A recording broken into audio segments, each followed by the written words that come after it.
구속사의 특별한 경륜 속에서 벌어진 사건입니다. 예수께서 영광을 얻으실 때가 되었고 본격적으로 십자가를 향해 나아가셔야 되는 그런 그 타이밍 속에서 이루어진 사건입니다. 그러니까 예수님이 모든 죽은 사람을 살리지는 않으셨어요. 공동묘지를 지날 때마다 다 무덤문을 열고 사람을 꺼내지 않으셨습니다. 특별한 구속사의 경륜 속에서 이런 일을 행하셨다는 거 염두에 두고서 오늘 사건을 좀 살펴볼 필요가 있는데요. 예수께서 이제 베다니가 사실 둘이 등장해요. 예수님도 지금 베다니에 계시고 베다니에 또 나사로가 병들었다 이게 나오는데 이때 예수님 오늘 본문에는 뭐 안 나오지만 다른 본문에 보면 예수님이 그 베다니 쪽에 계셨다고 했는데 그거는 이제 여리고 맞은편에 있는 그 베다니고 나사로가 병든 이렇게 마르다 마리아 나사로가 살고 있던 이 집 여기는 예루살렘 뒤편에 있는 베다니입니다. 그 거리는 한 20여 킬로, 5, 6킬로 정도 떨어져 있는 마을입니다. 나사로가 병들었다는 이제 소리를 들으시고 거기에 이틀을 더 유하시고 이제 나중에 거기에 또 도착했을 때 이제 나사로를 살리시는 이게 전체적인 스토리죠. 이미 많은 사람들이 오해하기 쉬운데 예수님이 나사로가 병들었다는 소리를 듣고 죽을 때까지 이틀을 더 기다렸다가 가신 것이 아니고 날짜를 계산해 보면 나사로가 병들었다는 소식이 사실은 도착했을 때 이미 나사로는 죽은 상태였습니다. 오가는 거리를 계산해 보고 예수님이 가는데 하루만 갈 수 있어요. 전령이 하루 도착하고 이틀 유하시고 하루 도착 총 4일 걸렸는데 갔을 때 이미 나사로 죽은 지 사흘이라 그랬거든요. 예수님께 전가를 보내고 난 직후에 아마 나사로는 죽었을 거예요. 이미 예수님 소식이 왔을 때 다른 사람들은 몰랐지만 예수님은 알고 계셨을 겁니다. 나사로가 벌써 죽었다라는 걸. 어쨌든 그럼에도 불구하고 이제 이틀을 더 유하신 요 이유에 대해서는 또 나중에 살펴보겠습니다. 어쨌든 이 소식을 딱 들었을 때 예수님이 하신 유명한 말씀이죠. 이 병은 죽을 병이 아니다. 하나님의 영광을 위함이다. 나사로가 병들어서 죽어간다는 소식을 딱 들었을 때 많은 사람들이 두려워하고 슬퍼했죠. 특히 그 가족들. 그래서 간절한 마음으로 예수님께 사람을 보냈습니다. 와서 살려주십시오 라고 전가를 보냈습니다. 거기에 대해서 예수님이 가장 먼저 하신 말씀. 이 말을 듣고 불이 나고 그 사람들이 기대했을 거예요. 그래서 이 말을 듣자마자 불이 나게 예수님께서 만사를 제쳐주고 달려오실 거라. 왜? 그 사랑하시는 자가 병들었기 때문에.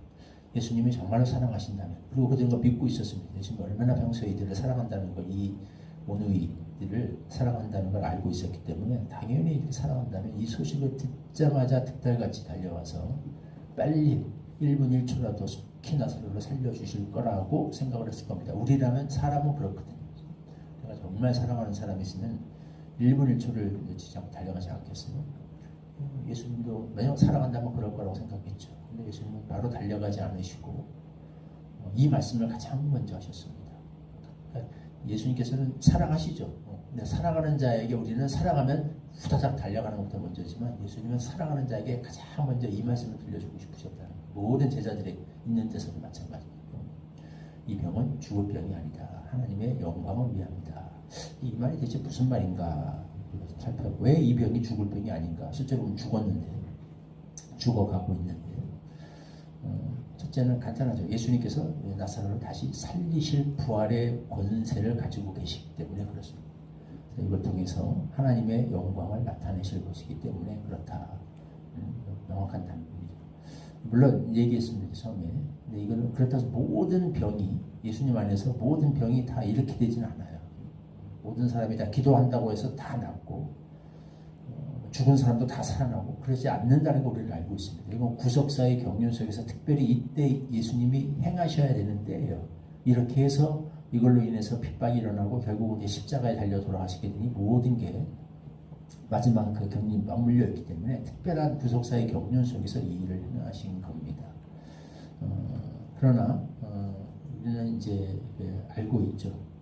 그럼에도 불구하고 이 병은 죽음으로 나지 않고 예수님의 영광을 위함이다. 하나님의 영광을 나타내기 위한 것이다. 하나님의 예수님의 그 부활의 권능 속에서 이것은 반드시 죽음으로 그 일시적인 육체의 죽음은 있을 수 있겠으나 이걸 통해서 반드시 어떤 모양이로든 예수님을 정말 믿는 자에게, 물론 믿음이 전제된 겁니다. 나중에 보면 그 얘기를 계속 하세요. 내 말이 내가 믿으면 하나님의 영광을 보지 않는다고 하지 않느냐, 이 말을 하시요. 예수님을 정말 믿는 자에게 있어서는 이게 지금 육체적으로 병이 낫느냐 안 낫느냐, 죽느냐 사느냐, 이것은 그렇게 크게 문제가 되지 않습니다. 예수께서 부활의 권세를 가지고 계시기 때문에 이를 통해서 반드시 하나님의 영광이 나타나게 되어 있습니다. 나사로는 여기서 다시 살아남으로 하나님의 영광을 나타냈죠. 그러나 어떤 사람 죽을 수도 있습니다. 안 살려도 어떤 사람은 믿음으로, 죽음으로 말미암아 하나님의 영광을 나타내기도 해요.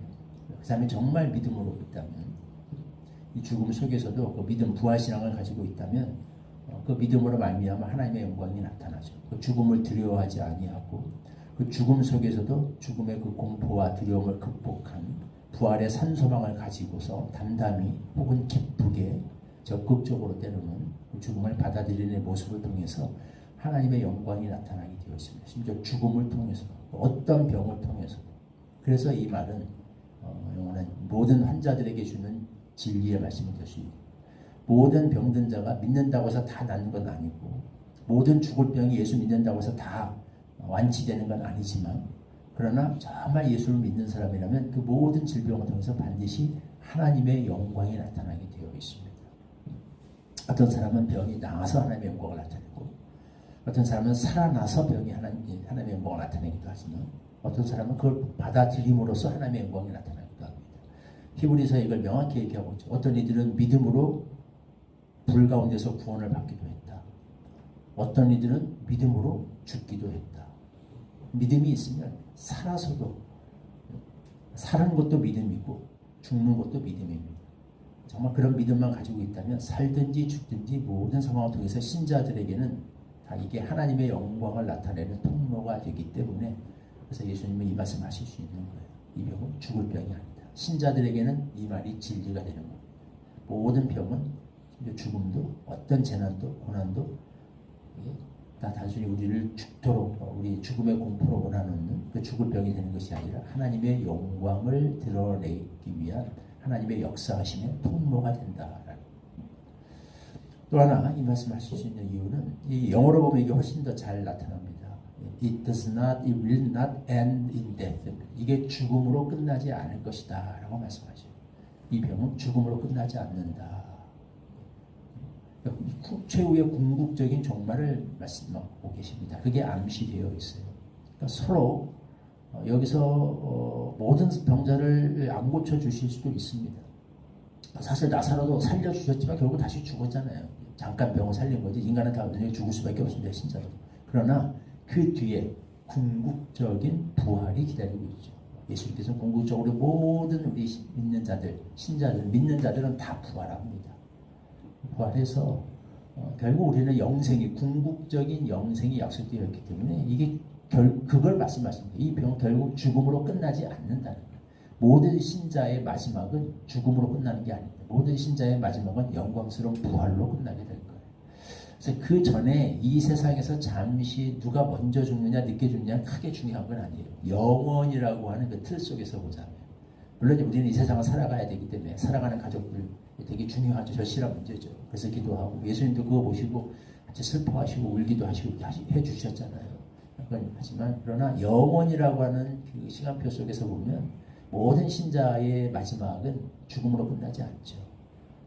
병에 걸려서 조금 일찍 죽기도 하고, 하나님의 은혜를 주셔서 좀 늦게 다시 나올 수도 있고, 그래도 우리는 어차피 이 땅에서 다 죽게 돼서 한 번쯤은 다 육신의 죽음을 경험합니다. 그러나 그 마지막에 영광스러운 부활이 기다리고 있기 때문에 모든 신자의 마지막은 영광스러운 부활로 끝날 것이기 때문에, 그 전에 잠시 찾아오는 이 땅의 모든 질병, 시련, 환난은 다 잠시 지나가는 것일 뿐이다. 그것으로 끝나지 않는다. 그게 우리의 종말을 결정짓지 못한다 라는 말씀이 됩니다. 예수는 부활이요 생명이시기 때문에 예수를 믿는 자 안에서 그 어떤 병도 죽을 병이 아니죠. 그걸로 끝나지 않기 때문에, 그게 우리의 영원한 운명을 결정짓지 않기 때문에 어떤 질병, 어떤 시련, 어떤 실패, 환난 다 마찬가지입니다. 그게 우리의 영원한 운명을 종결짓잖아요. 우리의 영원한 운명은 부활이요 생명이신 예수께서 결정하시는 건데 영광스러운 부활과 영생으로 그렇게 이미 정하셨습니다. 약속하셨습니다. 이 소망을 가진 사람은 이 세상에서 그 어떤 고난과 질병과 죽음으로 대표되는 시련 앞에서도 이 말씀을 선포할 수 있는 거죠. 이 병은 죽을 병이 아니라 나를 죽이지 못한다. 여기 한 가지 더 니체가 한 말인가요? 이런 말을 조금 더 첨가해서 하자면 나를 죽이지 못하는 것은 나를 더 강하게 만들 뿐이다. 그런 말이었습니다. 성경에는 안 나와 있는 말이지만 되게 성경적인 말이에요. 예수님 안에서 어떤 것도 우리를 죽이지 못하기 때문에 예수님 안에서 그 모든 어떤 것들이 다 우리를 더 강하게 만드는 그런 하나님의 역사하심의 통로가 될 수 있는 거죠. 그런 믿음으로 우리에게 신자들에게도 닥쳐올 수 있는 모든 질병, 시련, 환난을 믿음으로 이렇게 맞서 나아가는 그런 은혜가 우리에게 있기를 소망합니다. 4절 말씀 같이 한 목소리 읽겠습니다. 시작. 예수께서 들으시고 이르시되 이 병은 죽을 병이 아니라 하나님의 영광을 위함이요 하나님의 아들이 이로 말미암아 영광을 받게 하려 함이라 하시더라. 하나님 부활이요 생명이신 예수 안에서 우리에게 죽을 병이 없음을 다시 한번 깨닫고 감사드립니다. 그 어떤 병도 어떤 시련도 환난도 우리의 영원한 운명을 결정지을 수 없습니다. 우리를 죽이지 못하고 우리를 더 우리의 믿음을 강하게 만들고 하나님의 무엇보다 영광을 드러내게 하는 하나님의 역사하심의 통로가 됨을 이 예수 안에서 우리가 다시 한번 깨닫고 영접하고 감사드립니다. 이 믿음으로 우리에게 찾아오는 질병을 포함한 일체의 시련 속에서 하나님의 영광을 향해 나아가는 그런 담대한 믿음의 신자들이 되게 하여 주옵소서. 예수님의 이름으로 기도하옵나이다. 아멘. 370장 1절부터 주님 가르쳐 주신 기도를 기도하겠습니다. 주